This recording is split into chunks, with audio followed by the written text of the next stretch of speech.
You know, in my 15 years leading wildlife rescue operations across Africa, I thought I'd seen everything.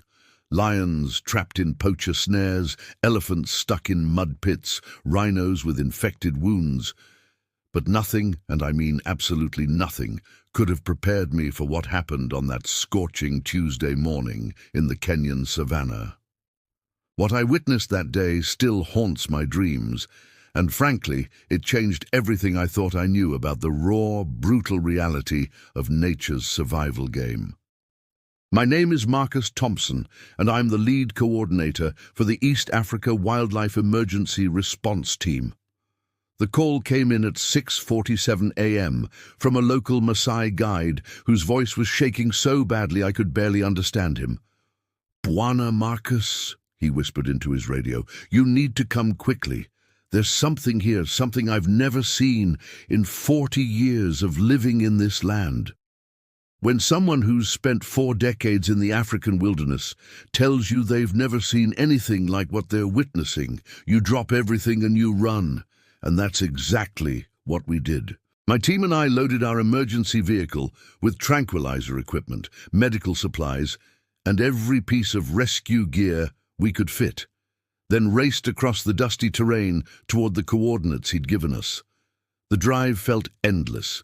Every bump in the road, every minute that ticked by, I kept thinking about what could possibly shake a seasoned guide like Joseph. This man had seen leopards take down gazelles, witnessed the Great Migration, survived drought seasons that would break most people's spirits. As we approached the location, about 3 miles from the nearest village, I noticed something strange. The usual sounds of the savanna, the chirping of birds, the rustling of small animals in the grass, even the buzzing of insects. Everything had gone completely silent. It was as if nature itself was holding its breath, waiting for something terrible to unfold. Joseph met us at the edge of a small clearing, his face pale despite his dark skin, sweat beading on his forehead despite the morning coolness. "Bwana," he said, pointing toward a cluster of acacia trees about 200 meters away. "She's been there since yesterday evening. The snake. It's bigger than anything I've ever seen." I grabbed my binoculars and focused on the area he indicated. What I saw through those lenses made my blood run cold. There, partially hidden behind the largest acacia tree, was a female giraffe, but she wasn't standing in her usual graceful pose. She was completely motionless, her long neck stretched at an unnatural angle, and wrapped around her entire body, from her legs up to her chest, was the most massive python I had ever encountered in my life. This wasn't just any python. This monster had to be at least 25 feet long, maybe more, with a body thickness that rivaled a telephone pole. Its scales glistened in the morning sun like armor plating, and you could see the powerful muscles rippling beneath its skin as it maintained its death grip on the terrified giraffe. But here's what made my heart sink even further. This wasn't just any giraffe. Through my binoculars, I could see the telltale signs that she was pregnant. Heavily pregnant. Her belly was swollen, and based on my experience, she was probably only weeks away from giving birth. We weren't just looking at one life in danger, we were looking at 2. The python had positioned itself strategically, using the tree for leverage, while it slowly, methodically squeezed the life out of its massive prey. Every few minutes, you could see the snake tighten its coils just a fraction more. And the giraffe would let out this low, mournful sound that I can only describe as a plea for help. It was the most heartbreaking thing I'd ever heard. My team looked at me with a mixture of determination and fear. Sarah, our veterinarian, was already calculating dosages for tranquilizer darts. Mike, our equipment specialist, was checking the range on our dart guns. But I knew what everyone was thinking. How do you separate a 25-foot python from a giraffe without killing both animals in the process? The standard protocol for snake encounters involves creating distance and allowing nature to take its course. But this wasn't standard. This was a pregnant mother fighting for not just her own life, but for her unborn calf. and something deep in my gut told me that if we didn't act immediately, we'd be witnessing a tragedy that would haunt this entire ecosystem. I made the decision that would either save 2 lives or potentially cost us everything. "We're going in," I announced to my team.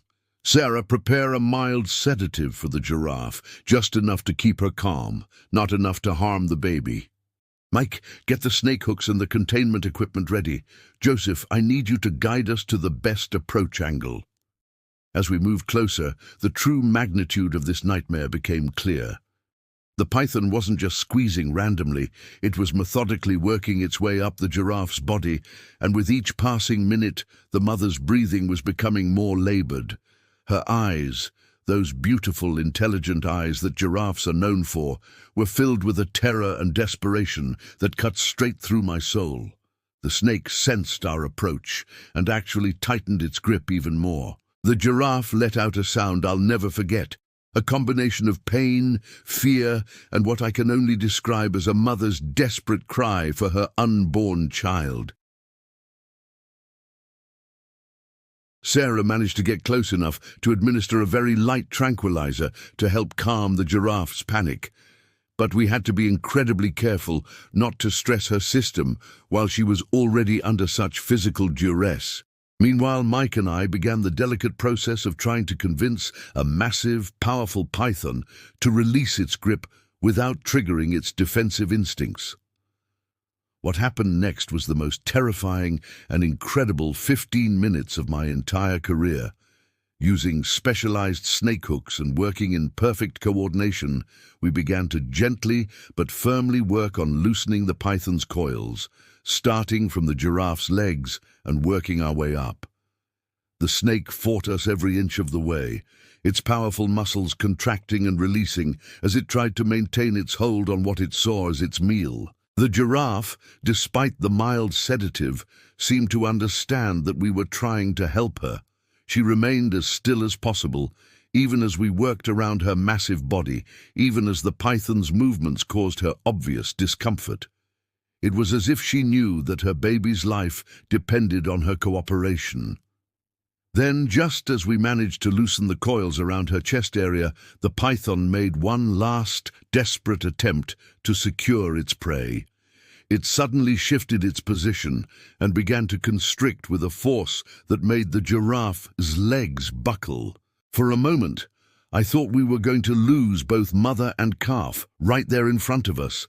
But something incredible happened. As the python squeezed, the giraffe found a reserve of strength that only a mother protecting her young could possess. She managed to shift her weight, creating just enough space for us to get our hooks under the snake's body at a crucial pressure point.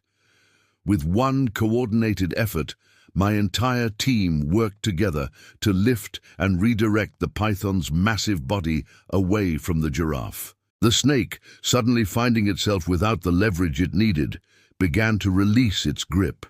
Slowly, coil by coil, we watched as 25 feet of pure muscle unwrapped itself from around the exhausted mother. The moment the last coil came free, the giraffe took the deepest breath I've ever seen an animal take. She stood there for a moment, swaying slightly, her sides heaving as oxygen flooded back into her system.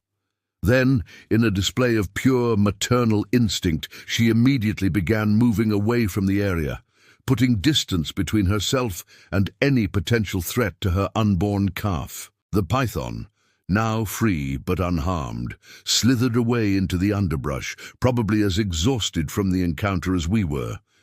We monitored the giraffe from a distance for the next several hours, and I'm happy to report that 3 weeks later she successfully gave birth to a healthy calf in a safe area of the reserve. That day taught me something profound about the lengths a mother will go to protect her young, and about the responsibility we have as humans to intervene when we can make a difference. It also showed me that sometimes the most heroic thing you can do is simply refuse to walk away when life hangs in the balance. I want to hear from you in the comments below. Have you ever witnessed an incredible act of maternal protection in the animal kingdom? Or maybe you've been part of a rescue situation that changed your perspective on wildlife. Share your stories with our community, because these experiences remind us all why wildlife conservation and rescue work is so incredibly important. And if this story moved you, please hit that like button and subscribe for more real rescue stories from the field. Because sometimes the difference between life and death comes down to a team of people who simply refuse to give up.